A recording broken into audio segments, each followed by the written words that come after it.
En la Galia existen filósofos y teólogos respetados a un grado máximo, llamados druidas. Se les considera como los hombres más justos. A menudo reflexionan acerca de los astros y su movimiento, del tamaño del mundo y de la tierra, del poder de los dioses inmortales y sus aptitudes. Transmiten a la juventud todo este saber. Con estas palabras de admiración, se refería a los druidas galos, uno de los mayores sabios de la antigüedad, el filósofo Posidonio de Apamea. Tras haberlos conocido de primera mano en un viaje que realizó a la Galia en el año 100 a.C., Posidonio redactó un informe en el que describía a los druidas con palabras griegas inequívocas, como filósofo o teólogo, lejos de la confusa y hoy en día popular imagen que ve a los druidas como sacerdotes de una religión ancestral, magos o incluso hechiceros. Desde el siglo IV a.C., diversos autores griegos utilizaron el mismo término de filósofos para referirse a los druidas de la Galia, dándoles de este modo el mismo estatus que tenían los magos para los persas. Incluso se preguntaban si los druidas no estaban más avanzados en cuanto a sabiduría. ¿Acaso practicaron la filosofía antes que ellos?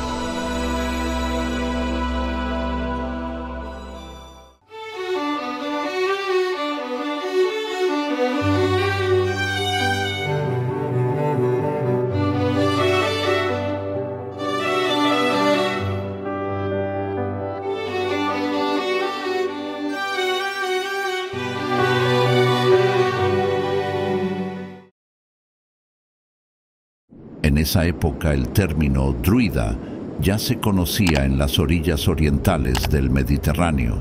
Servía para referirse a aquellos que mejor ven y perciben lo que vendrá, los que adivinan.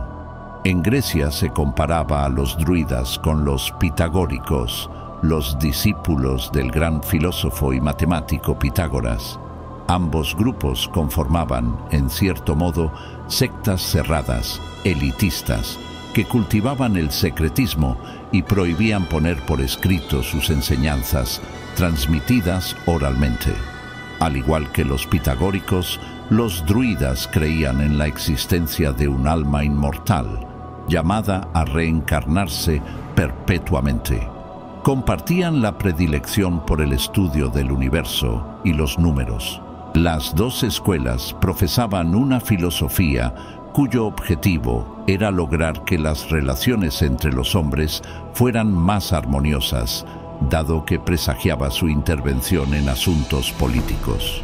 Algunos creían que los druidas fueron alumnos del mismo Pitágoras y otros que éste fue alumno suyo.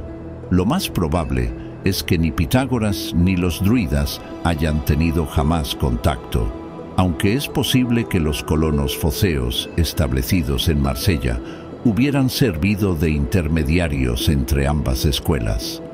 Con todo, los sabios galos fueron considerados grandes intelectuales 3 o 4 siglos antes de la conquista romana de la Galia.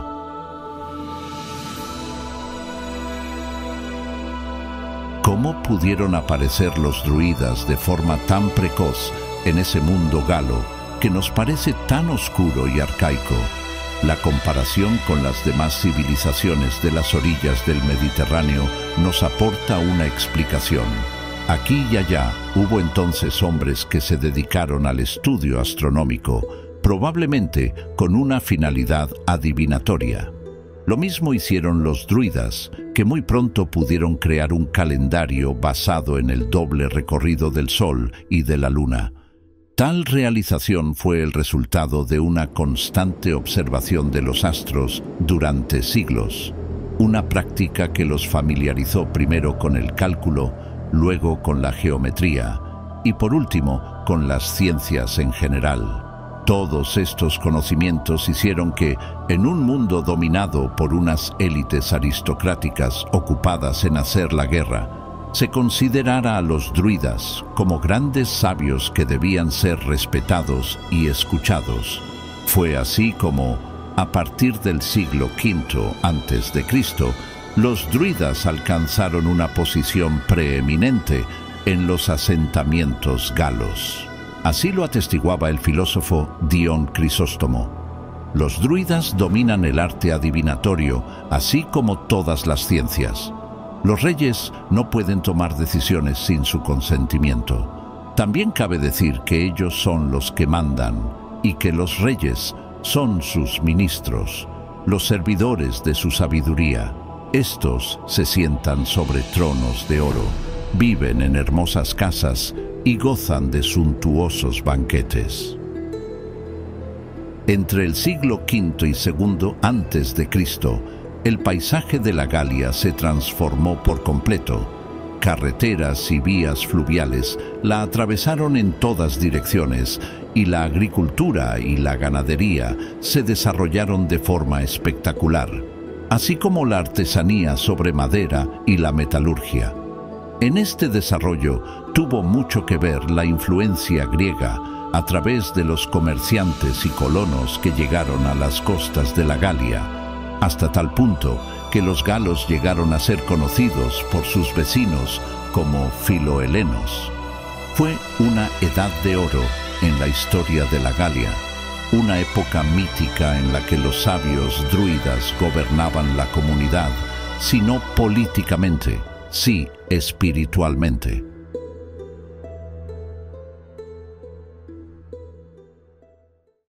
Aquella fue precisamente la razón de que el filósofo y científico griego Posidonio de Apamea quisiera visitar la Galia en torno al año 100 a.C. Posidonio llevó a cabo una serie de investigaciones geográficas, históricas y meteorológicas, pero sobre todo afirmó haber conocido a los druidas, de los que dejó una descripción muy precisa. Aunque no se ha conservado el original de su obra, esta fue copiada o resumida por Julio César, Diodoro de Sicilia y Estrabón. Sabemos así que, además de los druidas, existían otras dos órdenes de religiosos que se ocupaban de los asuntos sagrados. De las dos, los bardos eran los más conocidos. En su origen, estos poetas inspirados cantaban sus obras mientras tocaban una lira de 7 cuerdas que producía una cautivadora música melódica. Su palabra era sagrada, incluso se consideraba que estaba directamente inspirada por los dioses y disponían de un poder considerable sobre la población. Los bardos actuaban como auténticos censores de la sociedad. Dedicaban elogios a algunos personajes y les ayudaban a ocupar cargos políticos, mientras que a otros les dirigían crueles sátiras que podían acabar con sus carreras. Los druidas, que reivindicaban el conocimiento exclusivo de los dioses y del universo, los consideraban sus rivales y se enfrentaron a ellos, al parecer con cierto éxito. Cuando Posidonio viajó a la Galia, los bardos ya no eran más que bufones a sueldo de unos cuantos aristócratas adinerados. Los vates, por su parte, llamados óbates o eubagos, constituían una tercera orden religiosa entre los galos. De origen muy antiguo, practicaban la adivinación mediante el sacrificio de animales e incluso, a veces, de seres humanos. Pero los druidas también los fueron suplantando progresivamente. Es probable que los vates se dedicasen más tarde a oficiar el culto público. Así pues, los druidas pretendían ser los únicos intermediarios entre los hombres y los dioses. Como inventores del calendario, eran ellos quienes decidían las fechas de las fiestas religiosas. Como teólogos, solo ellos podían conocer la naturaleza de los dioses, sus deseos y la manera de honrarlos. Esa posición clave en la práctica del culto les permitió impulsar una profunda reforma de la vida religiosa en la Galia antes de la conquista romana.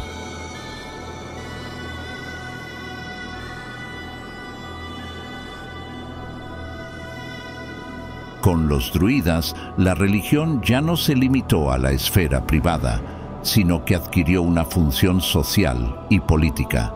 Sus conocimientos en astronomía y geometría les permitieron levantar majestuosos santuarios para la comunidad, equivalentes a los templos griegos y romanos. Los fieles dejaron de ser simples individuos para convertirse en comensales que compartían la carne con los dioses en el marco de grandes banquetes.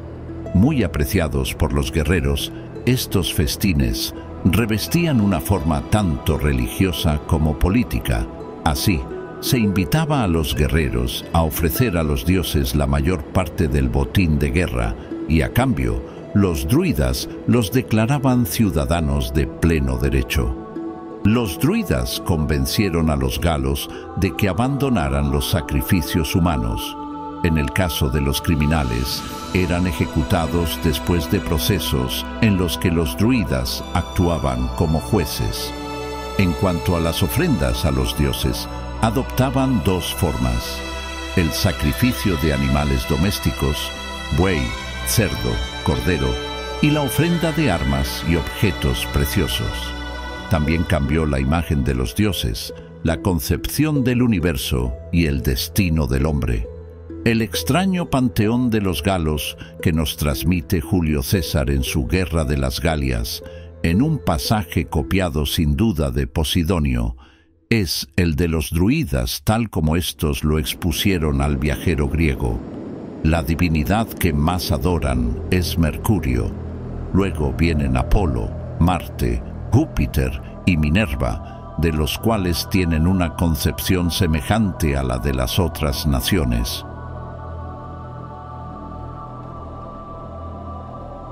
Según los relatos de Posidonio, los druidas profesaban una forma de panteísmo, identificaban la divinidad con el cosmos entero y los hombres participaban en el ciclo perpetuo de la naturaleza. Solo importaba la pureza del alma. Todo lo demás, la vida terrenal y sus muestras materiales, carecía de valor alguno. Por ello, los galos nunca dejaron monumentos u obras de arte que testimoniasen su ingenio. Los druidas pusieron su talento al servicio del conocimiento en ámbitos muy variados. Posidonio nos revela que se dedicaban principalmente a la fisiología, es decir, a las ciencias naturales, la física, la química, la geología, la botánica y la zoología. Como los griegos, los druidas especulaban sobre la composición de la materia y trataban de aislar sus principales componentes, el aire, el agua y el fuego. Imaginaron un fin del mundo que se produciría por la separación de estos tres elementos y acabaría con el dominio absoluto del fuego y del agua. Sin embargo, este fin del mundo se inscribía en un ciclo perpetuo de renacimiento y destrucción. Según Plinio el Viejo, los druidas clasificaron las especies vegetales y animales y estudiaron los usos que el hombre podía darles. En cuanto a la farmacopea, cabe destacar que los galos atribuyeron al muérdago numerosas propiedades, y las investigaciones actuales han demostrado que esta planta posee grandes poderes terapéuticos, sobre todo en el tratamiento de ciertos tipos de cáncer. Los druidas destacaron también en el campo del arte, en particular las composiciones del llamado estilo plástico revelan una espiritualidad que solo podía provenir de una élite intelectual que reflexionaba acerca del papel de la imagen. Por otra parte, su saber también tuvo aplicaciones prácticas. En el campo de la agricultura desarrollaron, por ejemplo, el abono con estiércol, mientras que en el de la metalurgia cabe atribuirles la invención del hierro forjado y de la hojalata. Los druidas estaban muy implicados en la vida política de su sociedad. Eran los únicos que poseían los recursos intelectuales y técnicos suficientes para llevar a buen término negociaciones y redactar tratados, entre otras cosas. Establecieron las primeras leyes y prepararon las constituciones de algunos pueblos galos, como es el caso de los edúos, entre quienes los druidas supervisaron el nombramiento de sus magistrados. Gozaban asimismo de un estatus cívico privilegiado. No tenían que pagar impuestos ni cumplir con ningún tipo de obligación militar. Además, su influencia no se limitaba solo a los distintos pueblos-estado, sino que se extendió al conjunto del territorio que progresivamente se fue convirtiendo en una realidad geográfica y política, la Galia. Muy pronto, los druidas repartidos por la región céltica y por Bélgica se federaron. Cada año se reunían en una gran asamblea y debatían sobre cuestiones teológicas, pero también sobre los últimos avances científicos. Se elegía a un gran druida, el equivalente a un jefe político, que conservaba dicho título honorífico hasta su muerte. El lugar de la asamblea se situaba en el centro de la Galia. En el siglo II a.C., el momento en el que la Galia alcanzó su extensión máxima, desde la desembocadura del Rin hasta los Pirineos, desde el océano hasta el extremo de la meseta suiza, los druidas se reunían en tierras de los Carnutos, cerca de la actual ciudad de Orleans. En el curso de esta gran asamblea, los druidas impartían justicia, y los pueblos que se comprometían a acatar las decisiones tomadas a un nivel superior, ya nacional, acudían allí a exponer sus desavenencias. El extraordinario prestigio que rodeó a los druidas no duró eternamente. Su misma implicación en los asuntos políticos, diplomáticos y judiciales les hizo perder su carisma espiritual ante sus compatriotas. Pero lo que les afectó más profundamente fue la creciente influencia de la cultura romana. La invasión de productos de lujo a través de los comerciantes romanos cambió los hábitos de la aristocracia indígena y fue erosionando las creencias tradicionales de los galos, incluida la fe en el poder de los druidas. Es característico el caso del Eduo Divisiaco, único druida cuyo nombre conocemos. Como primer magistrado de su ciudad, colaboró activamente en la conquista romana y se hizo amigo de César, pero puso el mayor empeño en ocultarle su oficio. Al contrario que sus lejanos predecesores, probablemente no se enorgullecía de él, pese a que su educación druídica le había permitido convertirse en un experto de la adivinación a través de los números. Con la conquista romana, los adversarios de César fueron eliminados y gran parte de la nobleza asimiló los valores de Roma. Los últimos druidas auténticos acabaron desapareciendo. Los que reivindicaron ese título algunas décadas o siglos después no eran ya sino adivinos o brujos de poca monta. Ninguno había recibido la estricta educación oral que había sido el secreto de los druidas. 20 años de estudios en los que los aspirantes a druida adquirían el inmenso conocimiento de sus mayores.